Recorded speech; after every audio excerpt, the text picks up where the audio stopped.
Okay, let's go to our application of our standard of percents, fractions, and decimals. I'm adding the 7th square in there. I liked keeping when we had groups of 5 so you can see how by using multiples, you can find the multiples within a larger number. And I'm going to introduce something today, and the name of this is called a factor. Now, there is a difference between a factor and a multiple. And sometimes kids get that confused. And sometimes even as a teacher, sometimes I will say factor when I mean multiple, and the kids will go, Mr. Hosh, you mean multiple? It's just a Freudian slip because I'm thinking, oh, I hope they get their multiple. And so it happens to all of us. So if it happens to you, don't worry about it.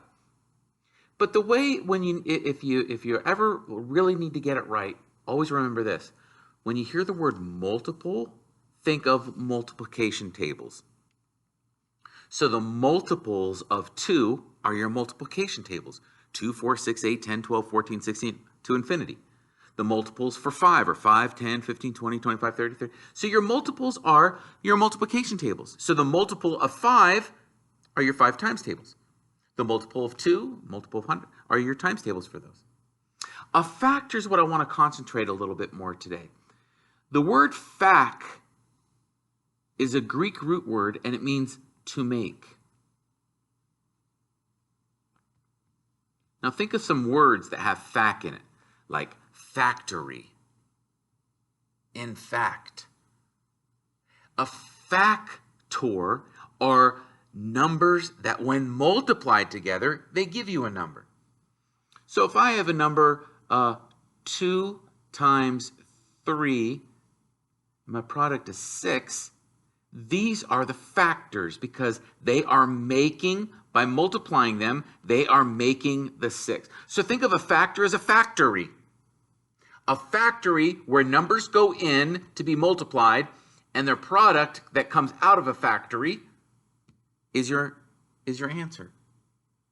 Now this is very, very useful when we're doing factors, when we want to simplify fractions. Last time I talked about using a multiple of 5, and we did our multiples of 5 until we got to 100 and realized that we could group. But not every single number will have a multiple that goes into the denominator evenly. But it doesn't mean you still can't simplify. So what I'm going to do is spend a little bit time today. I went a little short on our ticker because I want to dive down a little bit farther today. Let's see, with 7, we have 7 out of 100, or we can write it 7/10 or 7%. I know many of you are probably getting tired of seeing it, but I want to reiterate throughout this whole school year that these 3 ways are saying the same thing. 7 out of a whole that's been cut up into 100. I have 7 pieces of those hundreds. And this is the way that it's written. Now, if I wanted to see if I can group this without listing all my multiples of 7, I mean, I could, but if I did that for every number, it would take a while. But there is an easier way. Let's go back to our word factor. Let's look at our fraction here, and let's list all of our factors. What numbers could we put into a multiplication factory and the product would be 7? I know it is 7 and 1, 7 times 1. Is there anything else I can multiply to get to 7? No? Okay, well then let's do our multiples for 100. Oh my goodness, we have 100, we have 1, we have 50, we have 2, we have 25, we have 4, we have 20, we have 5. I mean, there are a lot of factors.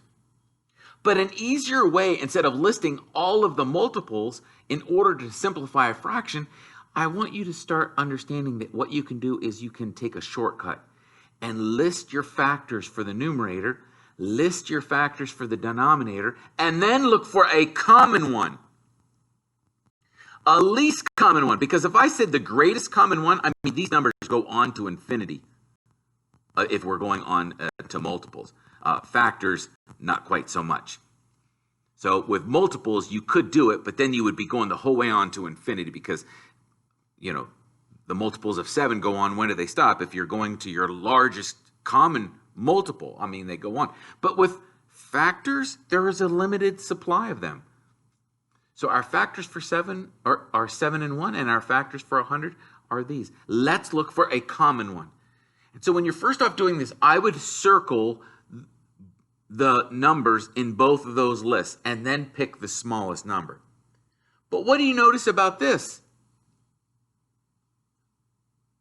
There are no common factors except for 1. Well, 1 doesn't really count because if I try to simplify by dividing the top and the bottom by the 1, it wouldn't change the fractional. So we know, this is a good way of knowing that this is in simplest form. It's as simple as it gets. And so I wanted to start our factors with a simplest form because some kids will look at a fraction and they go, I don't know if I can simplify. And so I want you really working on listing your factors for the numerator, the denominator, and seeing if you have a common one.